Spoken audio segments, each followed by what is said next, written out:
Welcome to DP जय हिंद। सरफरोशी की तमन्ना अब हमारे दिल में है, देखना है जोर कितना बाजुए कातिल में है। दोस्तों, ये लफ्ज उस भारतीय स्वतंत्रता सेनानी की है जिनके साहस, बलिदान और शौर्य गाथा आज भी देश भर में गाई जाती है। शहीद आजम कहे जाने वाले इस वीर ने न केवल ब्रिटिश सरकार के खिलाफ हथियार उठाए, बल्कि अपनी कलम की ताकत से भी उन्होंने ब्रिटिशर्स के छक्के छुड़ा दिए। महज 23 साल की उम्र में ब्रिटिशर्स को घुटने टेकने पर मजबूर कर देने वाले भारत माता की जय जयकार करते हुए खुशी खुशी फांसी का फंदा चुन लेने वाले वीर भगत सिंह किसी परिचय के मोहताज नहीं हैं। उन्होंने पूरे देश में बच्चे बच्चे में मातृभूमि के लिए प्रेम और बलिदान की भावना को जागृत करने का कार्य किया था। महान क्रांतिकारी वीर भगत सिंह का अल्प जीवन काफ़ी प्रेरणा देने वाला है और आज की कहानी में हम इन्हीं महान क्रांतिकारी भगत सिंह के जीवन के बारे में जानेंगे। तो चलिए शुरू करते हैं भगत सिंह के प्रारंभिक जीवन से, early life of Bhagat Singh. नमस्कार दोस्तों, मेरा नाम दुर्गेश पांडे है। दोस्तों, भगत सिंह का जन्म 27 सितंबर 1907 को पंजाब के लायलपुर डिस्ट्रिक्ट के बंगा नामक गांव में एक सिख परिवार में हुआ था।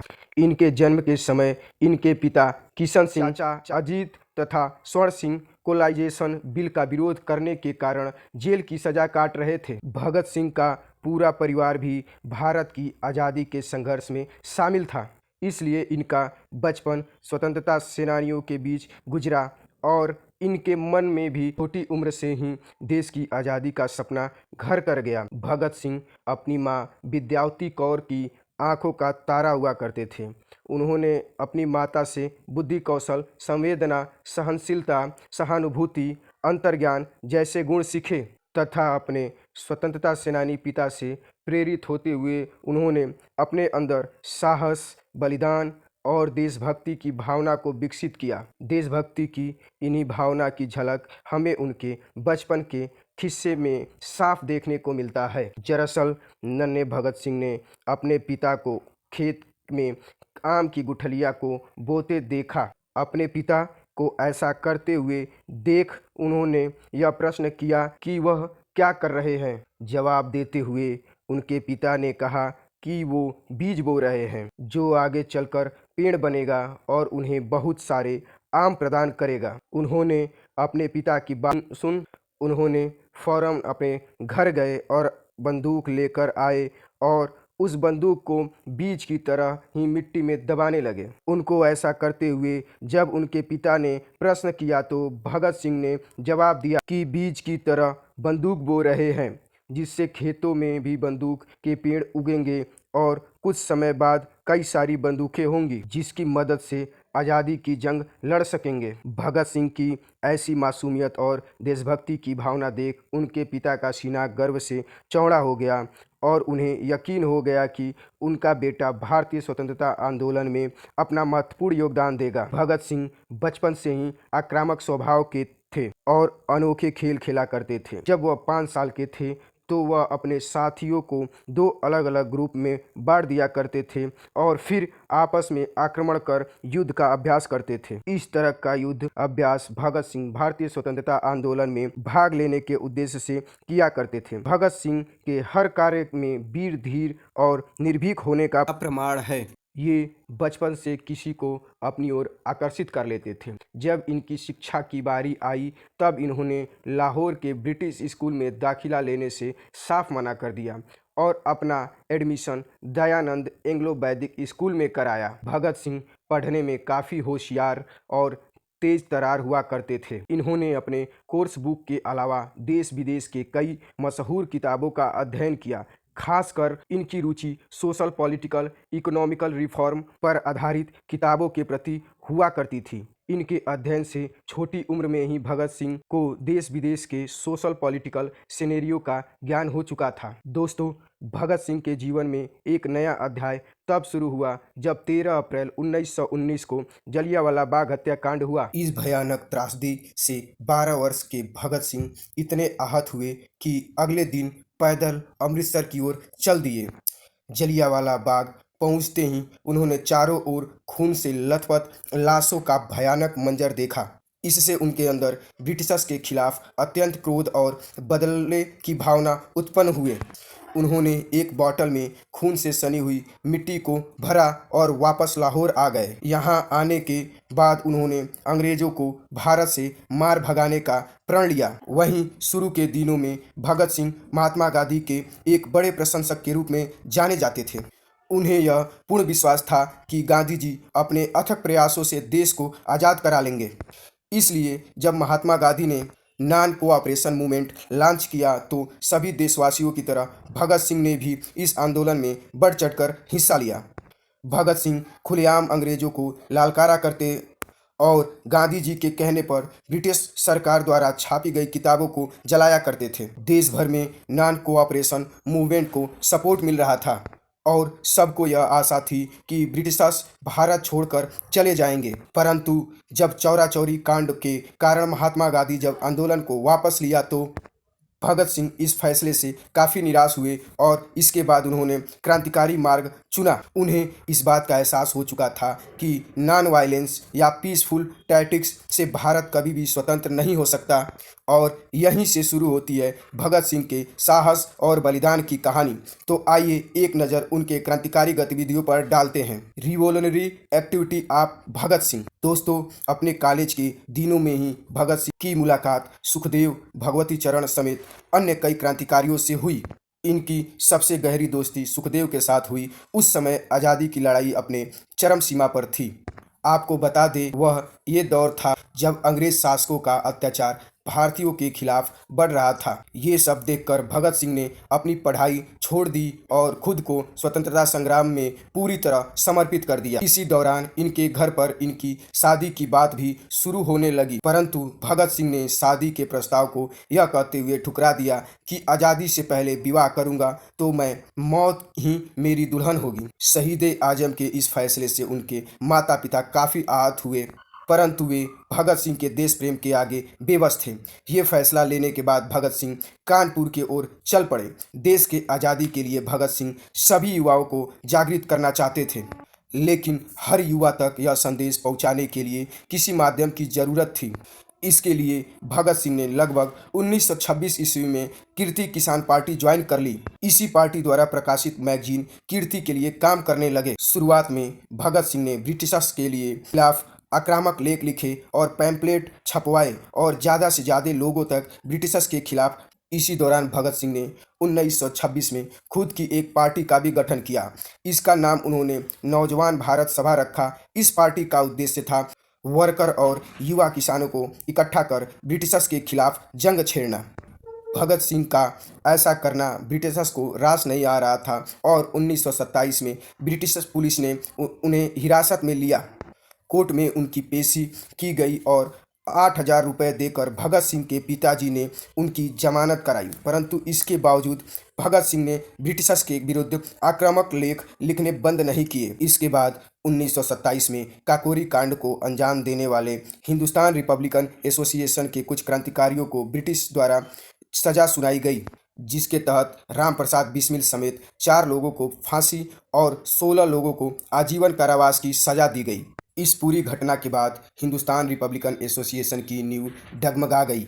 ऐसे में ज़रूरत थी पार्टी के फिर से नवनिर्माण की। इसी संदर्भ में भगत सिंह ने हिंदुस्तान रिपब्लिकन एसोसिएशन के प्रमुख चंद्रशेखर आज़ाद से मुलाकात की और दोनों ने मिलकर नौजवान भारत सभा और हिंदुस्तान रिपब्लिक एसोसिएशन को मर्ज करने की योजना बनाई।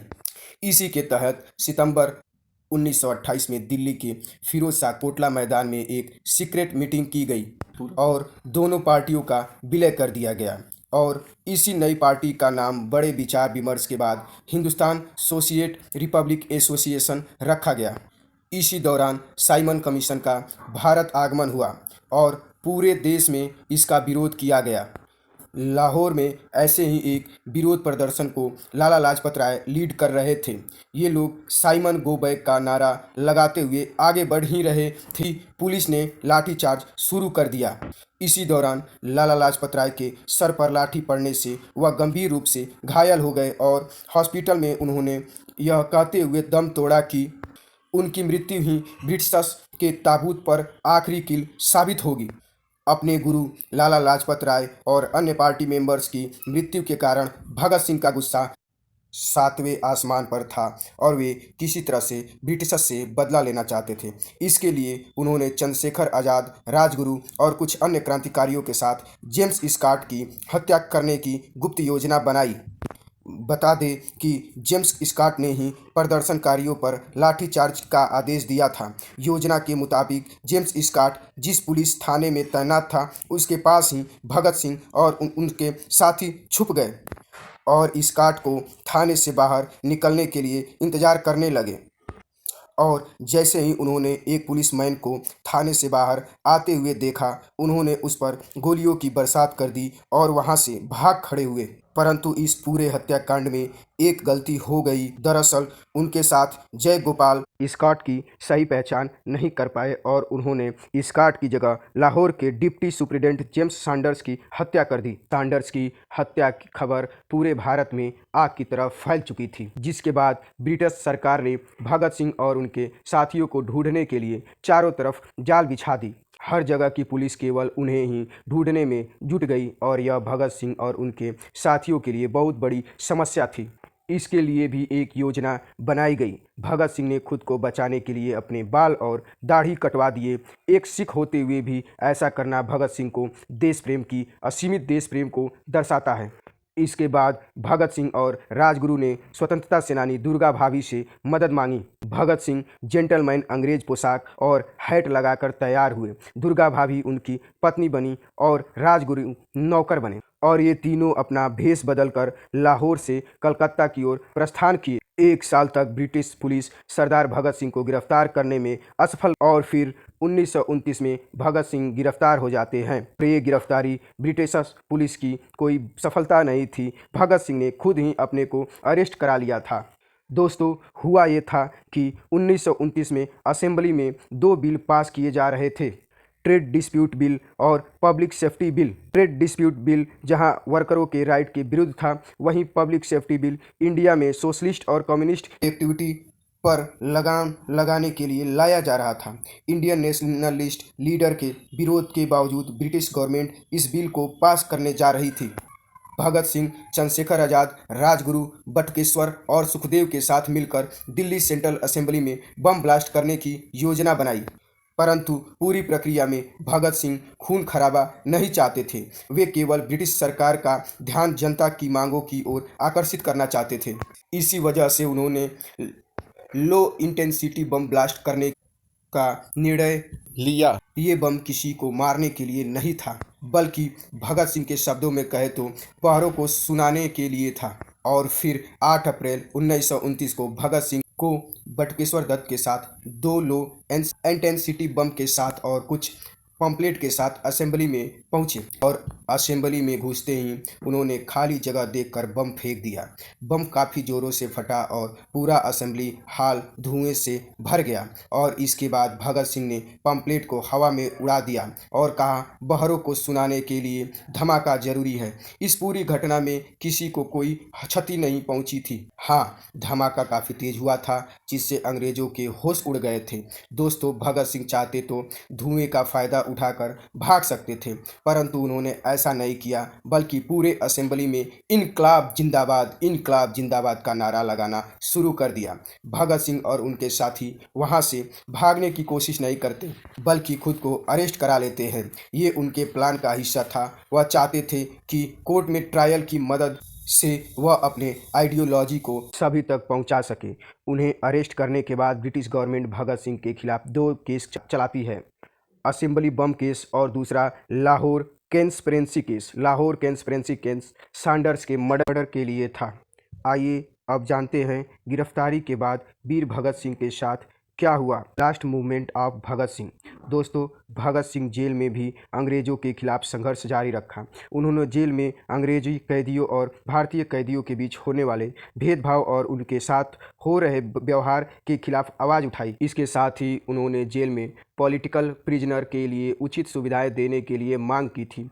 इसके लिए भगत सिंह और उनके साथियों ने जेल में 64 दिन की भूख हड़ताल कर दी। इस हड़ताल से अंग्रेजी अफसर घबराने लगे, क्योंकि इतने लंबे समय तक जल और अन्न का त्याग करते हुए भी भगत सिंह का देश प्रेम उत्साह बरकरार था। भगत सिंह जेल में भी रहकर आज़ाद था। उन्होंने अपने तमाम क्रांतिकारी गतिविधियों से जेल में रहते हुए भी ब्रिटिश पुलिस के नाक में दम कर रखा था। उन्होंने जेल के अंदर कैदियों को एकजुट कर आंदोलन तो किया ही, साथ ही जेल के बाहर अपने साथी युवाओं को जागृत करने के लिए लेख भी लिखे। इन लेखों के माध्यम से वे युवाओं को भारतीय स्वतंत्रता संग्राम में हिस्सा लेने के लिए प्रेरित करते थे।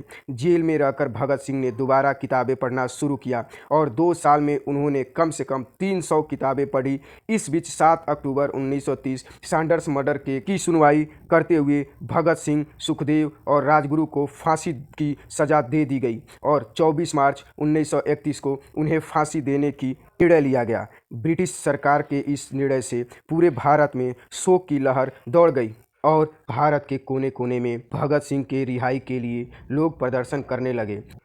बात अगर भगत सिंह की करें तो उन्हें फांसी की सज़ा का कोई डर नहीं था। उनके चेहरे का मुस्कान और हृदय का देश प्रेम अभी भी बरकरार था, बल्कि और भी ज़्यादा जोशीले हो चुके थे और वह खुशी खुशी अपनी प्राण आज़ादी के लिए भारत माता के आंचल में न्यौछावर करने के लिए तत्पर थे। परंतु भारतीयों को इनकी फांसी की सज़ा मंजूर नहीं थी। देश भर में हाहाकार मच चुका था। जैसे जैसे 24 तारीख नज़दीक आ रही थी, लोगों का प्रदर्शन एक भयंकर त्रासदी का रूप ले रहा था। जगह जगह दंगे होने लगे। ब्रिटिशों को यह लगने लगा कि भारत में कहीं इतना बवाल न हो जाए कि फैसला वापस लेना पड़े। इसीलिए ब्रिटिश सरकार ने आनन फानन में भगत सिंह को फांसी पर लटकाने का निर्णय 24 की जगह 23 मार्च को ही कर दिया। दोस्तों, फांसी के कुछ दिन पहले जब जेल अधिकारियों ने भगत सिंह से उनकी आखिरी इच्छा पूछी तो उन्होंने लेनिन की ऑटोबायोग्राफी पढ़ने की इच्छा जाहिर की। यह डिमांड ब्रिटिश द्वारा मान लिया गया। 23 मार्च को जब जेल अधिकारी उन्हें लेने आए तो भगत सिंह ने उनसे कहा कि किताब का मात्र एक पन्ना पढ़ने के लिए बचा है। एक क्रांतिकारी अभी दूसरी क्रांतिकारी से अभी भेंट कर रहा है, मुझे यह पन्ना पढ़ लेने दें। किताब पूरी कर लेने के बाद भगत सिंह जेल अधिकारियों के साथ खुशी खुशी अपनी मौत को गले लगाने चल पड़े। फांसी के तख्त पर चढ़ने के बाद भगत सिंह ने अपने हाथ पर रस्सी बांधने, चेहरे को काले कपड़े से ढकने से साफ मना कर दिया। ब्रिटिशर्स ने उनके हाथों को तो नहीं बांधा, परंतु उनके सिर को कानून के नियमानुसार ढक दिया। उसके बाद भगत सिंह ने इनकलाब जिंदाबाद का जयघोष करते हुए शाम 7:33 पर अपने साथियों राजगुरु और सुखदेव के साथ फांसी के फंदे को खुशी खुशी चूम लिया। इस तरह भारत माता के इस वीर सपूत को वीर गति प्राप्त हुई, परंतु उनका देश प्रेम की विचारधारा और उनके जज्बे की कहानी आज भी भारत के कोने कोने में बड़े ही उत्साह और गर्व के साथ गाई जाती है। तो दोस्तों, ये थी वीर भगत सिंह की कहानी। इस कहानी में हमने भगत सिंह के जीवन और आज़ाद भारत के निर्माण में उनके अहम भूमिका को समझने का प्रयास किया। आशा है आप भी भगत सिंह के गुणों से प्रभावित हुए होंगे। भगत सिंह की तरह ही ऐसे कई स्वतंत्रता सेनानी भी हैं जिनके शौर्य और बलिदान के कारण आज हम एक आज़ाद देश में सांस ले रहे हैं। क्या आप ऐसे ही अन्य स्वतंत्रता सेनानियों की कहानी जानना चाहते हैं? और अगर हाँ, तो अपनी राय कमेंट सेशन में ज़रूर दें।